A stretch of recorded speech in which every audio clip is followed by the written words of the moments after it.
So, Sam, welcome to the second episode of Better Players, Better People. Thank you. We've obviously interviewed your partner, JT, at ISM. I'm really glad that you can join me today to talk about factors surrounding youth sport and hopefully give the audience and parents and kids some advice which they can take moving forward. I'll do my best, yeah. So, look, first thing I want to ask is I want you to break down for me your journey with ISM. So, obviously, I've known you for 11, 12 years now. 13 years now. 13, obviously, I've known you pre-ISM. Yeah. ISM's grown to a huge company offering sporting opportunities all over the UAE. Does a fantastic job of keeping kids active and healthy and engaged in sport. So I'm hoping you can just tell me that journey to date. Yeah, I mean, both myself and JT started back in 2014. Both worked for other companies first. It was great. So I enjoyed what we're doing, enjoyed the kind of lifestyle out in UAE. But we both got to a stage where we thought we can do our own thing. We can add the best bits we know, combine it, and try and create something that's different, but still kind of leading the market as well at the same time. So in 2014, we started just football and tennis. Our main goal was try and inspire kind of the next generation as much as we could. We both come from a sports background. Mine's tennis, his was football.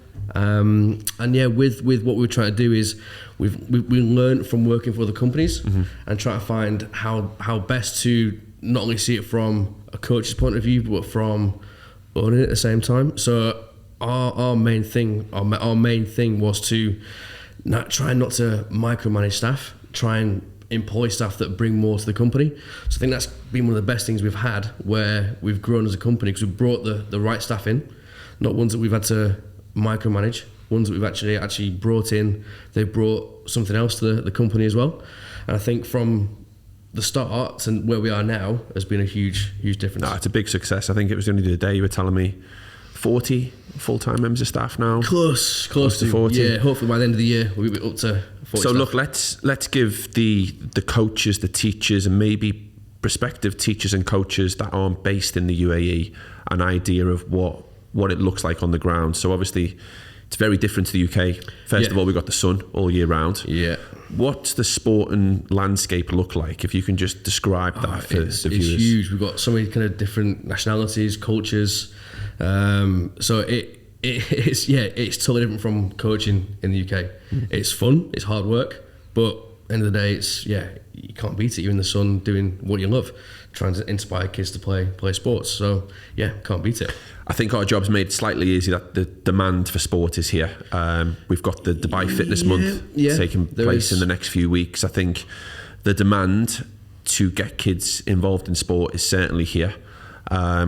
What have you noticed has changed then since you started in Dubai, 2010, 2011 to now? What's different with parents, families, kids, the need for sport, the demand for sport? What have you noticed that's changed?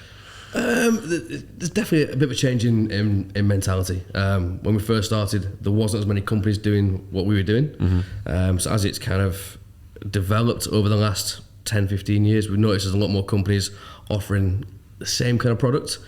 So we're trying to obviously beat what's on the market, trying to better, trying to improve what we do, and give that personal touch in what we do as well. So we're still heavily involved in, I still coach, still teach in the mornings, up at 6 in the morning, still doing that. So we're still heavily involved. We like to see what goes on, make sure that the staff are doing the sessions that we would like to see as part of ISM as well.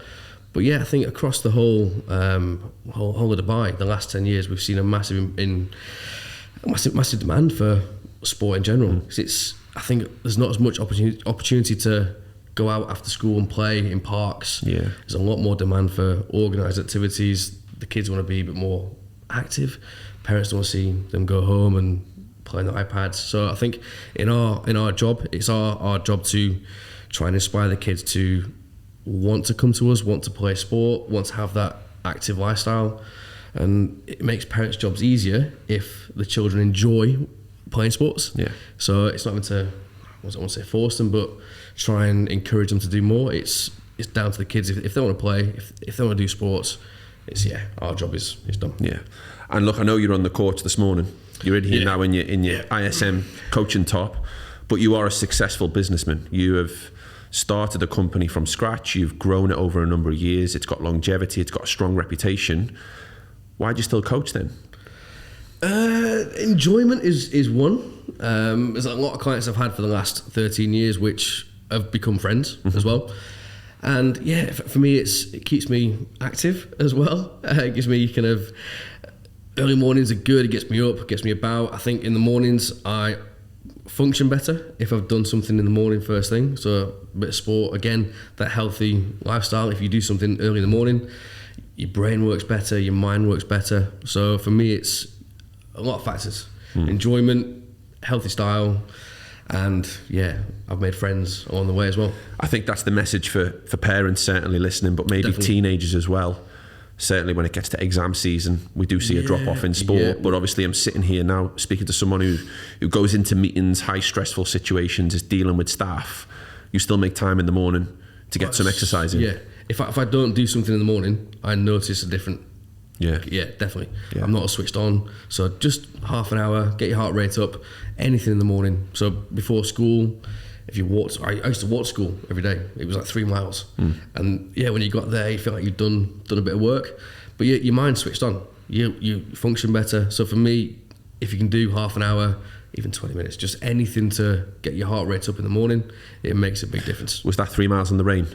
Walking cold, to school. Snow, yeah, all conditions. Yeah. So, Sam, obviously, as someone who hires coaches, trains coaches, will work with coaches daily, what do you look for when you are recruiting coaches? It's the mindset of being very open.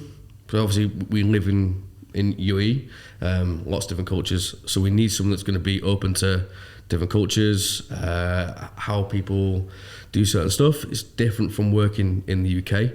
We want someone that's going to be wanting to progress as we progress as well, someone that's willing to learn. By that, do you mean Dubai can be quite a fast-paced city?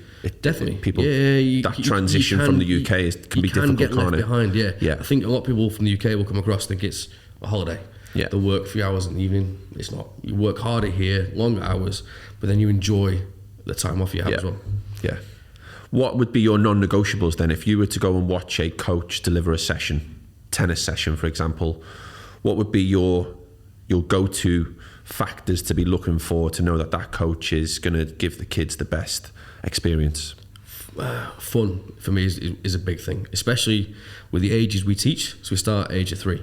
If they don't enjoy it, they won't come back. So I want to see a coach that kind of lets loose, has a bit of fun, jokes around, still obviously teaches, but tries to find ways to teach a child that it is enjoyable. So it's not just stood in line, it's hitting a few balls. For me, it's they've got to have fun. So if they're having fun, they're going to come back. So if I see a coach that's not always the most technically best at kind of what they do, but make sure the children enjoy it, they're going to come back. So for me, fun's a big one. I would say as well, it's motivation in terms of the want to be a better coach, they want to learn as they go as well. There's a few things, but yeah, fun for me is the main. Gamification is what the term we use in schools is to create competition, or certainly if you're teaching the foundation age groups, the year 1s, the year 2s, we change the name of the game. It's not football, it's Toy Story. Sam, you mentioned about ISM wanting to stand out, wanting to be a industry leader. Now, I know you've got really strong relationships with schools to the point where when I speak to you of an evening, what have you been up to? You've tend to have been in the same school every day. So can you just talk me through about how that dynamic came about, what that relationship is like with the school, and who benefits from that? Again, it's a very open. Every school's different, so every school is looking for something not the same. So for us, when we go into a school, we offer our services, whether it's ECA management, whether it's academies, whether it's kind of curriculum support. It could be the facility rentals in the evening. Each school's different, so they require different things. So we try and work out, with obviously discussing with the school, what they need. Because at the end of the day, we're there to support the school, help the school. We're not there just to be a hindrance in a way, or just kind of make money from or use the facilities of an evening. That's it. That's not. We don't want that. We want to make sure we are there to help. So whatever they need, we'll do. So it could be just, some might want just ECAs, and we'll do that, it's fine. Some might say to us, we need extra P staff for this week. Can you help? Yeah, definitely. So anything they need, we'll support in that way. I think that brings in this idea of stakeholders. So more than one person being involved or responsible for sport and opportunities. So I think, I'm sure the benefits for the school are huge there in terms of access to coaches or equipment or putting sessions on which support their teams. The other area of stakeholders is obviously the parents. So how do you get parents involved in your programs, and how do you educate them on the important role they play in their kids taking part in sport? So I would encourage parents to be around at certain sessions as well. You've got kind of both sides of the spectrum there, where they can become a bit too full on if they're interrupting, or if they're... You said certain sessions, so I'm presuming it's not all of them. I don't mind it, as long as they're there to observe. Yeah. Perfect. Yeah. But it's when they get involved too much and shout things out, you don't want that. Yeah. You want them to obviously be there, but even with certain children as well, if they see the parents watching, they can be distracted, which can again affect the lesson. So so I would say come down, watch, see what we do, and especially for the younger children, we try and have like an award scheme. So the kids can take it home. If they can do a certain activity, we give them a little sticker, it goes in this. So parents can see this, they can see what we're working on, see what things they can practice at home. And we'll say homework. Yeah, well, in a way it is, but it encouraged parents to kind of get involved as well. And we notice if a child is doing more sport outside of what we do, so it makes a big difference. So I'd always say, as a coach, as a parent, for kids to try as many sports as they can at a young age, and continue that. Don't kind of focus on one until they're maybe 12, 13. Yeah. So try different ones, and for me, it's you create the athlete first. So it's all the fundamental skills, the ABCs, the agility, balance, coordination. Factor that in, and if parents can do that with the kids at home, or if they do in the garden, go to a park and just throw a ball around, kick a ball around, it makes a big difference. So with JT, we spoke about the other things that the kids would get from taking part in sport. You mentioned about this idea of discipline, and the kids create an understanding of discipline and togetherness. Yep. Let's talk about the physical outcomes then. Obviously, you mentioned agility, quickness there, and so on. Just can we be explicit to parents here? What are the physical benefits of kids taking part in sport? What are the benefits that would help them in other areas of their life, in their studies, in their social life, in school? Well, say healthy body, healthy mind. Yeah. So if they're healthy, the brain works better. They're going to function better in school, not lethargic.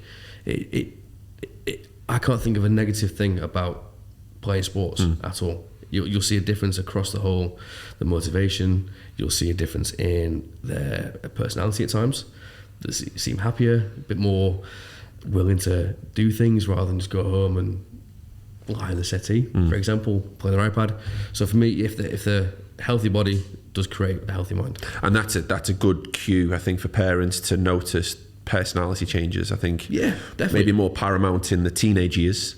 100%. I think we've both got young boys. I think they can be temperamental. They can have tantrums, and you can pass it off as pass it off as they've had a long day in nursery. But I think looking out for personality changes is actually quite a good tidbit for parents to pick up on. Just happier, I think. Yeah, it is. If they've got some kind of, school can be stressful at times, especially for teenagers. It can be stressful. So having that release at night and doing a sport rather than going hanging around the mall, organised sport is great. Do it with friends, and it creates a lot of my friends that I'm still friends with now. I've come from sports at a young age, so from age of like 7, 8, 9. I've got friends that have, and you've met them, still friends now. Yeah. So I think sport does create that lifelong bond. So obviously we've touched on it there then, Sam, in terms of parents' role. Be there. Don't coach. Nope. I think I certainly I've had it before. It tends to be the footballers that be shouting advice. We used to do tennis tours in the UK, and it wasn't so that every club would host a tournament, and we would always get a kind of a heads up, and it wasn't about the kids. It was about the parents. So ones that cause issues, ones that get involved too much. So it wasn't the kids causing the issues, it was the parents. It's the old adage that kids love to compete and parents love to compare.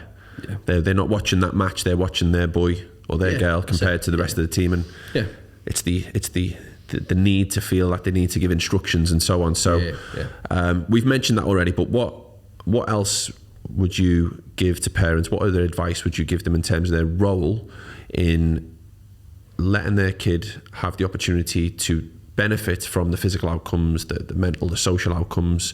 What else can they do other than join up for ISM tennis? What else can they do in the home or outside school or outside the sports sessions?